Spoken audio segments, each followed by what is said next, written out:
Welcome everyone.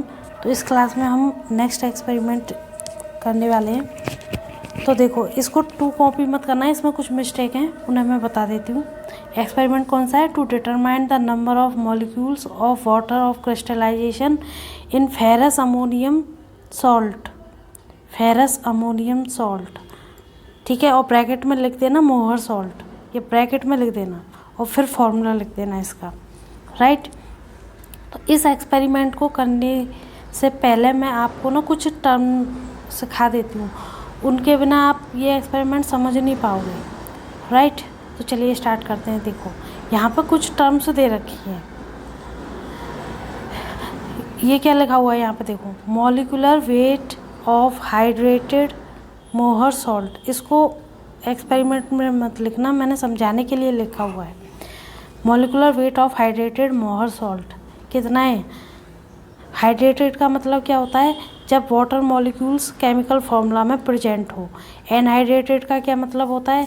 जब water molecule formula में present ना हो। यहाँ पर फॉर्मूला में वाटर मॉलिक्यूल नहीं लिखा हुआ, राइट।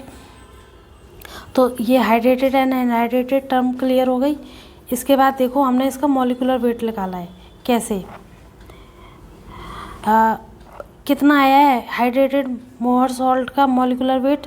392.14 ग्राम पर मोल। अगर मैं इसमें से वाटर मॉलिक्यूल्स हटा दूँ, जो कि हमें पता है, फॉर्मूला पता है ना, इसमें कितने वाटर मॉलिक्यूल्स हैं? 6 हैं। तो एक वाटर मॉलिक्यूल का वेट कितना होता है? 18। 6 का कितना हो गया? 6 × 18। इतना अगर मैं इसमें से माइनस कर दूं तो इसका निकल आएगा, क्योंकि इसमें तो वाटर मॉलिक्यूल है ही नहीं। वही मैंने यहाँ पर किया है। तो इसमें से मैंने ये वाटर का माइनस कर दिया, तो ये कितना आया? 284 ग्राम पर मोल। और ये आपको याद रखना है, इसको भूलना मत एक्सपेरिमेंट के एंड तक, बिल्कुल भी नहीं, राइट। एक तो ये चीज़ हो गई। तो ये किसका है? इस वाले एनहाइड्रेटेड मोहर सॉल्ट का वेट है, मॉलिक्यूलर वेट है, मोर एप्रोप्रिएट मॉलिक्यूलर वेट है, ठीक है ना। अब एक बात बताओ, अगर मैं इस वाले वेट में वाटर का वेट जोड़ दूं तो टोटल वेट आ जाएगा यही वाला, क्योंकि इसी में से माइनस करके तो आया है। तो देखो, 284 प्लस 6 × 18 इज इक्वल टू 392.14। अब ये वाली लाइन आई होप आप लोगों को समझ में आ गई होगी, ठीक है ना। लेकिन हमें तो पता नहीं है ना वाटर मॉलिक्यूल्स कितने हैं, तो मैं 6 की जगह x रख दूँ, यहाँ पे x रख देती हूँ। x क्या है? Number of water molecules, right. तो हमारे पास ना यहाँ पे 2 चीज़ें हो गई। आपको 2 चीज़ ध्यान रखनी है इस वाले पेज से इस वीडियो के एंड तक। देखो, एक तो ये आपको याद रखना है, ये किसका वेट है? एनहाइड्रेटेड मोहर सॉल्ट का। दूसरा है 284 प्लस x × 18, ये किसका है? हाइड्रेटेड का molecular weight.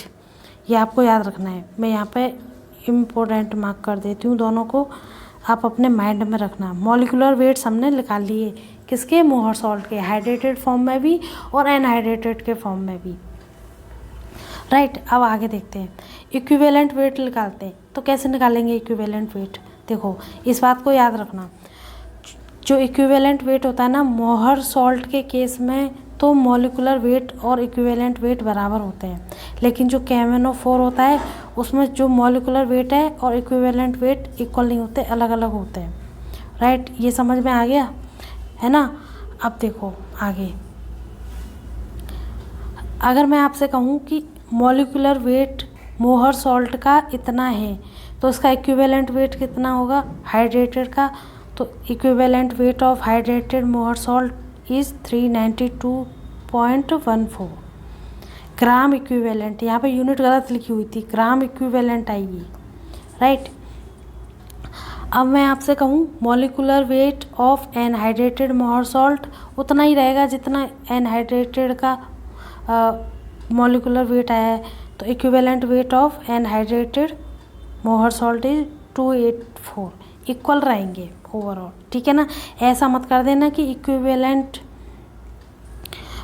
Wait of hydrated Mohr salt का एनहाइड्रेटेड मॉलिक्यूलर मास में कर दो, ऐसा मत करना। ठीक है। हाइड्रेटेड का हाइड्रेटेड के इक्वल रहेगा, एनहाइड्रेटेड का एनहाइड्रेटेड के इक्वल रहेगा। ध्यान रखना ज़रा इस बात का।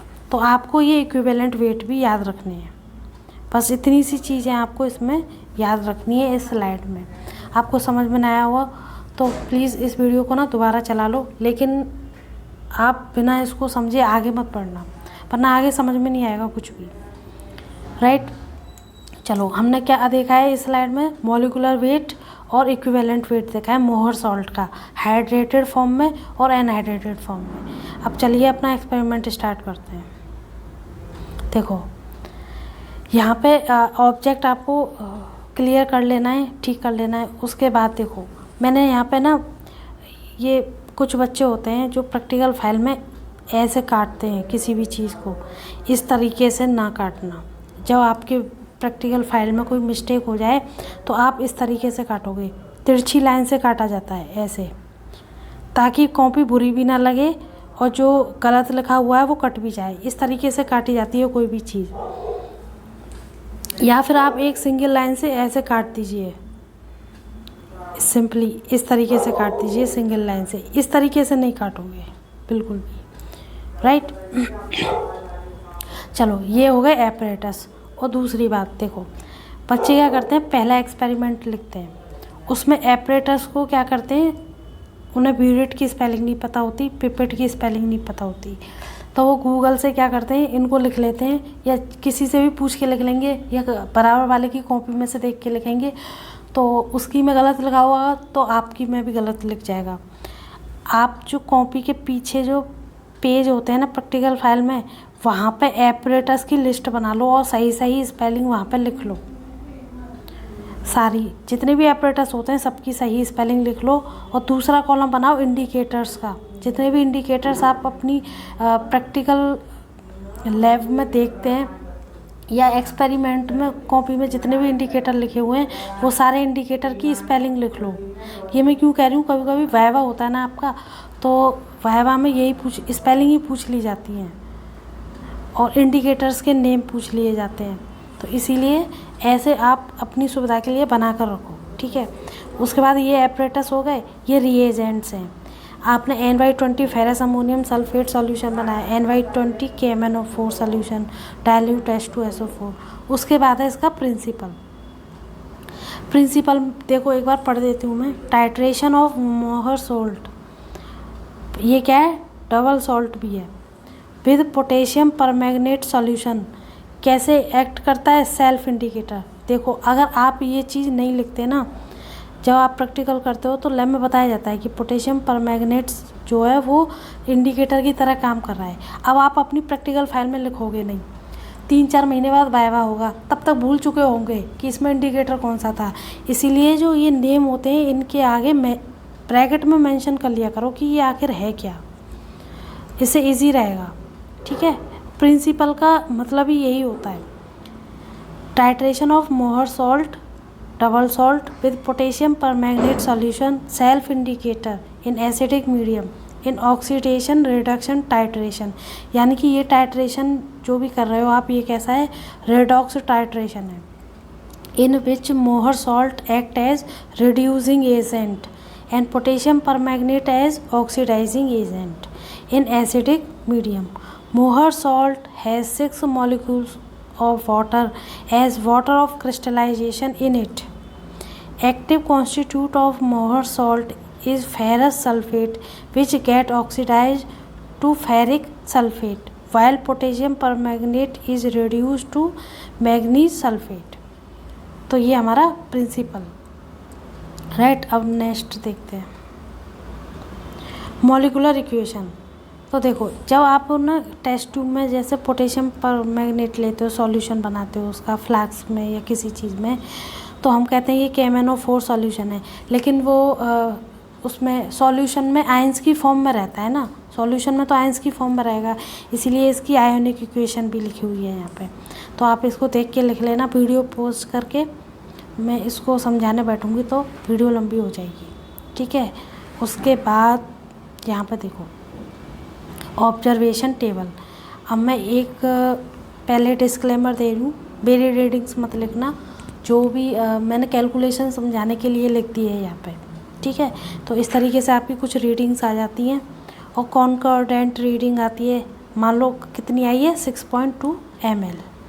चलो कैलकुलेशन स्टार्ट करें।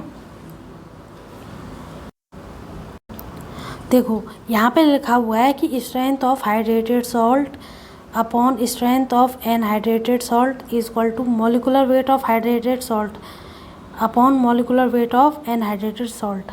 अब ये टर्म्स आपको नई नहीं लगनी चाहिए क्योंकि मैंने शुरू में ही बता दी थी, राइट। तो ज़रा बताना मुझे molecular weight of hydrated salt कितना था। हाइड्रेटेड का मतलब वाटर मॉलिक्यूल उसमें प्रेजेंट है, तो मैंने उसको कुछ ऐसे लिख दिया था ना, प्लस x इन 18, राइट, ऐसे ही लिखा था ना मैंने। और नीचे वाला कितना था 284, क्योंकि इसमें तो वाटर मॉलिक्यूल्स थे ही नहीं, राइट। तो यहाँ पे मैंने ये दोनों टर्म्स आपको क्लियर हो गई। अब बची ये वाली term strength of hydrated salt. तो देखो जो स्टैंडर्ड सॉल्यूशन बनाया था लैब में वो कितना था 12 ग्राम इन 1 लीटर, 12 ग्राम इन 1 लीटर, ठीक है ना।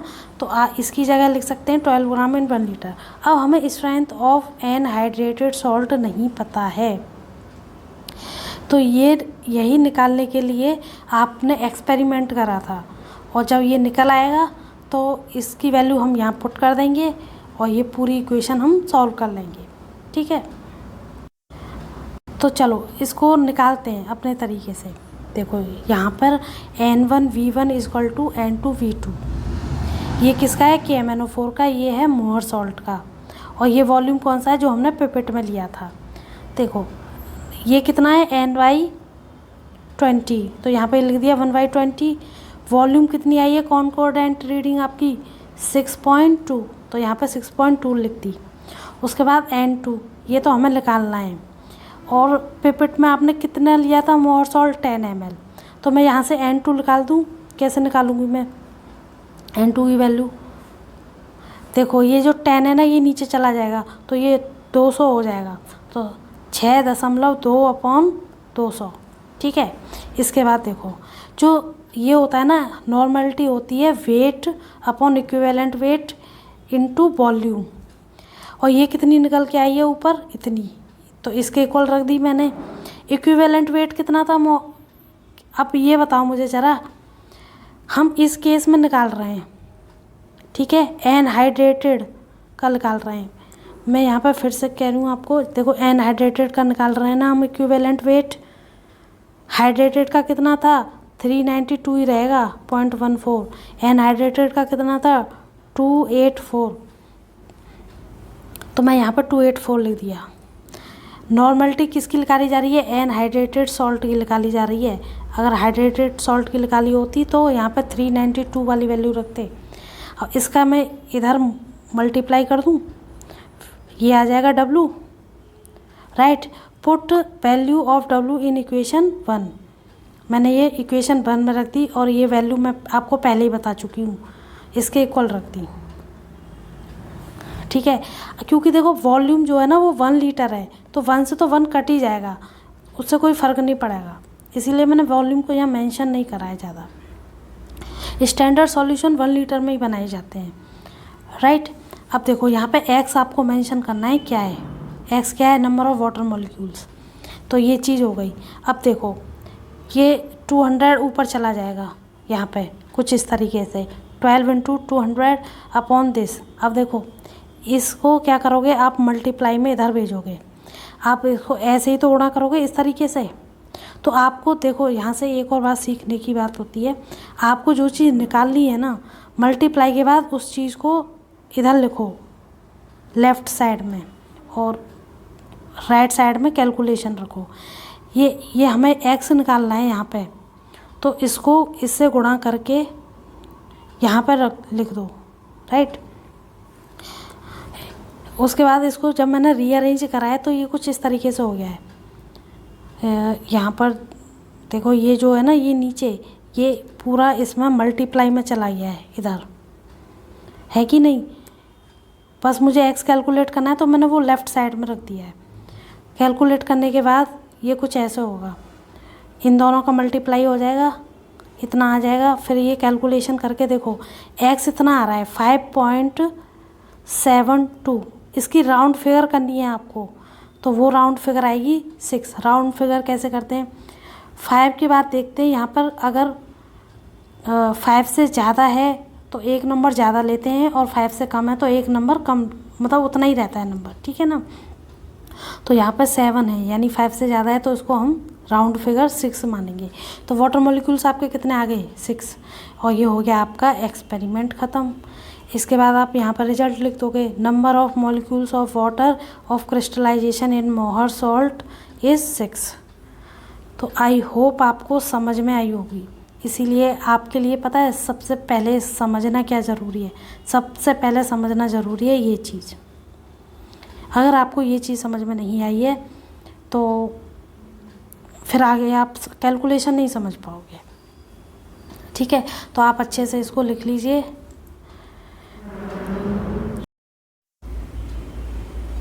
अब ना आपको एक डाउट रह गया होगा सिर्फ कि जो कैलकुलेशन में हमने सबसे पहले फॉर्मूला लिखा है वो कैसे आया। यहाँ पे ये लिखा हुआ है ना, स्ट्रेंथ ऑफ हाइड्रेटेड सॉल्ट। तो देखो, हमने अपनी जूनियर क्लासेस में पढ़ा था इसे। ये कैसे होता है, strength of solution A, strength of solution A upon strength of solution B. ये रिलेट करता है किससे, मॉलिकुलर वेट ऑफ ए और मॉलिकुलर वेट ऑफ बी, ये रिलेशन होता है। और इसी को हमने सॉल्ट के लिए यूज़ कर लिया है, strength of hydrated salt upon strength of anhydrated salt. ये फॉर्मूले, ये जो रिलेशन ड्राइव होते हैं, ये किस लिए होते हैं, यानी कि जब हमारे पास 3 चीज़ें हों और कोई एक, तो फिर हम कोई एक चीज़ निकाल सकते हैं। यहाँ पे हमें यहाँ पे जो है हमने क्या करा था, हमें ये पता था, ये भी पता था, हमने कैलकुलेट कर लिया था, ये भी हमें पता था, हमने ये कैलकुलेट करा था एक्सपेरिमेंटली, राइट। तो ये फॉर्मूला होता है जूनियर क्लासेस में, आप नॉर्मलिटी, मोलरिटी, सॉल्यूशंस के लिए पढ़ते हो ना, तो वहाँ से डराइव होता है, राइट। तो अब ये वीडियो मैं यहीं एंड करती हूँ। आई होप आपको कैलकुलेशन समझ में आई होगी। मैंने बहुत डिटेल में बताई है, एक एक स्टेप भी बताया है, तो आप इसको अच्छे से लिख लेना और कोई गलती मत करना, ठीक है। अपनी रीडिंग यूज़ करना। All the very best.